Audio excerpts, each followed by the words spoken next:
Welcome back for day 6. How did talking with your child go last night? Were there some things that you maybe learned that you didn't know before that changed your interaction with your child a little bit? I hope that you had a really positive experience because today we are moving into the last of the Every Child to Read practices, which is play. And play is, of course, very fun. So we are going to talk about how to play with your child under the basis of story time. So, as we've spoken about before, the more movement is going on, the more your child is learning. And there are lots of ways you can play with your child. You can do imaginative play if your child is older, so things like having a doctor's kit, pulling out the stethoscope and pretending to listen to each other's heartbeats, or taking the baby doll and clipping her fingernails. Finding ways to interact with your child in an imaginary play way helps them understand what's really happening in the world around them, and it builds the connection that you have between you and your child. Now with reading, there are ways to engage play as well. There are books that are written specifically to engage play. One of them is this Stir, Crack, Whisk, Bake book.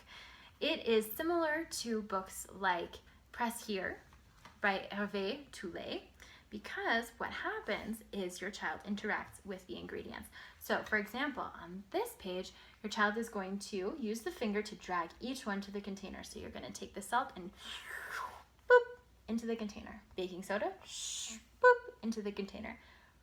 Baking powder, boop into the container. And flour, boop into the container.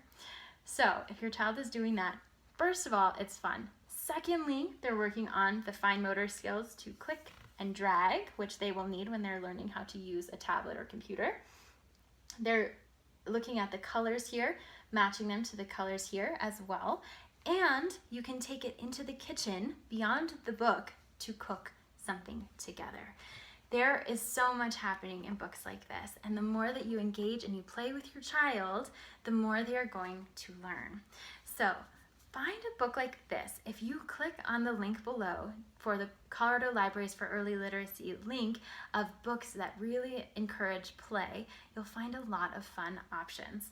You can also go out into the backyard if it's nice weather. You can look for bugs and earthworms. You can have your child dig in the dirt. You can work in the garden together. Even if your child isn't actively participating with you, pretending to do so helps build their skills and knowledge of that area. And it's play. So play is supposed to be fun. It's hard to remember that as an adult, right? Who has time to play anymore? But how much fun do you have when you go out into the mountains and you go for a hike? Or maybe you go to the reservoir and go for a swim. Being somewhere that's outside of your normal everyday and outside of the work that you have to do opens your mind to the possibilities of things that you may not otherwise consider. And for children, play is their way to experience the world and get better at the things that they don't yet know. And the more fun that they can have, the more that they're going to learn. So something we haven't talked about a lot is what happens with the brain chemistry of your child. So when your child is having a lot of fun, then they have really good hormones that come up into their brain. And so when they're having fun, it's a lot easier for them to remember what they're learning.